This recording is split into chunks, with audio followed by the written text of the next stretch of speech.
Alright, what's up, guys? Sorry about the lighting. The lighting's kind of, yeah.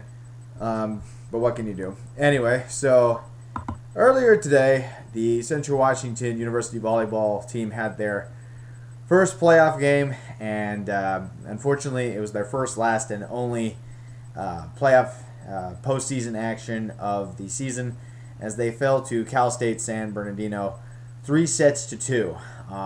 Really, I don't know what it is, but there's something about Central losing in the playoffs it just hurts. Maybe it was because I was able to watch this game. I originally wasn't going to, but then after I got done with work early, so I was able to catch the majority of it, caught the end of the second set, and watched the rest of the game online.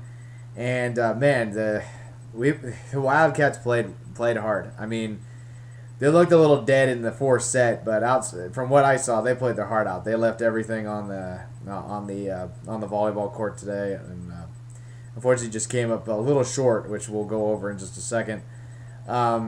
Before we break down Central's game with the Cal State San Bernardino Coyotes, here's a look at what else happened in their bracket.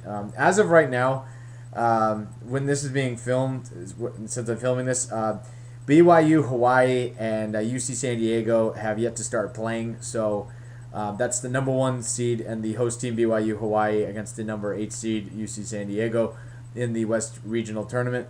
The winner of that match, if you're going to follow this tournament as we go along, the winner of that match will play Central's arch rival, Western Washington. Western Washington took down Sonoma State 3-0. As of right now, that's been the only sweep in the West Regional Tournament. But again, BYU, Hawaii, and UC San Diego have yet to play. So that's on the other side of the bracket. On Central side of the bracket, we had Grand Canyon, the number 2 seed, take down the number 7 seed San Francisco State 3-2. So Cal State San Bernardino will play the 3rd seed. Will play the number 2 seed Grand Canyon. So the winner of that match will play the winner of the BYU/UC San Diego versus Western Washington game. That game will take place on Saturday. I know I said in my last video that the regional championship game would be played on Sunday. I was incorrect. It's actually going to be on Saturday. So that's what's going on in the tournament. The winner of that will go to the national tournament, and then you'll have the Elite 8, the Final 4, and the last 2 standing next week. So again, let's now talk some Central Wildcat volleyball. So to recap, Central lost the first set by a score of 25-16. Didn't get a chance to watch that set, so I can't really say too much about it, but I did follow it online, and the Wildcats got behind, and that pretty much was the story from what I saw online. Then I got home. The Wildcats were able to take. They played really solid in the second set. I mean, they took the lead, they never relinquished it, and was able to hold off the Coyotes and hold on to a 5-point win to tie the match at 1 apiece. Then the big one happened. The Wildcats were down in the 3rd set by a score of 9-1.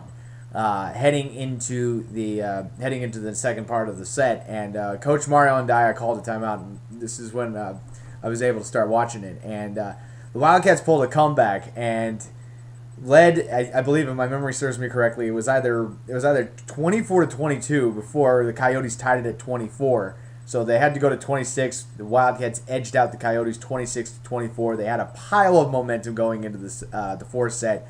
But the 4th set, the Wildcats really came out flat. I mean, it pains me to say that. It really does, because I'm watching this online. The ladies are playing hard. Yeah, but the Coyotes just took advantage of every mistake that Central made. It got to the point where, not in all of the plays, not the majority of the set, but there were some cases where the Wildcats forgot to put blockers up on the net, and the Coyotes would just tip the ball over, and boom, there goes a point for Cal State San Bernardino. I mean, that happened a few times, but it's just to give you kind of an example of how flat the Wildcats came out in that set. So the We entered the fifth set, which for those of you who don't know, the fifth set of a volleyball match goes to 15, not 25. And pretty much it was just exchanging points the entire time. And unfortunately for the Cats, Cal State San Bernardino got 2 points in a row late down the stretch. And they were up 14 to 12. Trying to clinch it. The Wildcats were able to score one more point. It was their last point of the season, making it 14-13. On the last play of the game, unfortunately, the Coyotes spiked the ball, and the Wildcats decided to let it go. And according to every single official that was there, the ball hit the line. So that was the clinching blow. If that ball goes out, then it's 14-14.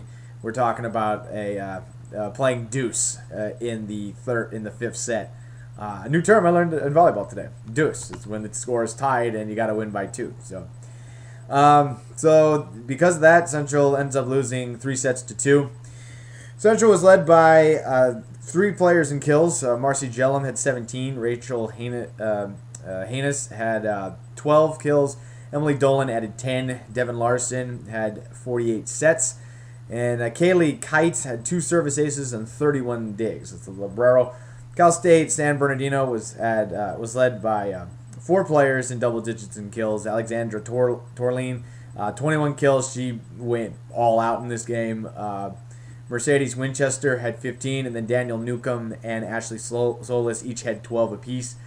Camille Smith, the setter, had 61 sets, and Ariel McCoth, the librero, had 22 digs. So unfortunately for the Wildcat volleyball team, they fall short of a postseason victory, and they also drop to 0-7 all time against the Coyotes of Cal State San Bernardino. Looking toward next year, I'm actually really optimistic about the volleyball team next year because I was looking over their roster and they actually only have 2 seniors graduating. If that's correct, if what I read is correct, they have 2, maybe 3 seniors graduating. So this is a young team. They were able to finish, tied for second in the GNAC. They got a lot of experience. If you can go, to the final set in the first round of the regional tournament, you're obviously doing something right. I think this is going to benefit the program. I would not be surprised if we began to see Central pop up a little bit. We will definitely, from what it looks like, we definitely will have to take a look at Western Washington. Western Washington is back on track. They used to be really, really good in volleyball, and then they kind of took a small dip, but now they seem to be back on top. Western Oregon has been a wild card for the last couple of years, and also Seattle Pacific is a wild card throughout the last few years. Alaska Anchorage, I'm not so sure about. Their run may be over, but can't count out the Seawolves. But I would say watch out for Western Washington, Western Oregon, and Seattle Pacific, just to be those teams for sure. But hopefully they can play a good solid season next year. It would be nice for them to be in the top 25, but let's not push ourselves too much. And it was a fun season. Just unfortunate it just happened to end so abruptly, and the way they did. They played again. They left everything on the court. So that will do it for Central Volleyball. Thanks for watching. Congrats to the Wildcat Volleyball team for making the postseason for the 4th time in program's history and the 1st time since 2006. Congrats, ladies. You have nothing. No reason to hang your heads. You left everything on the court this afternoon. So thanks for watching. Go Cats, and hopefully the next time we talk Central, we're talking about the men's and women's basketball teams in the conference in the GNAC tournament. Which will take place in March. All right, we'll see y'all later. And again, go Cats. And for the umpteenth time, follow me on MySpace, Facebook, and Twitter for my Wildcat coverage. I'll put the links below if you're watching this on YouTube. If you're watching this on Facebook and MySpace, check out my YouTube vlog, The Pug's Thoughts in the Doghouse. All right, thanks for watching. Go Cats. Talk to you later.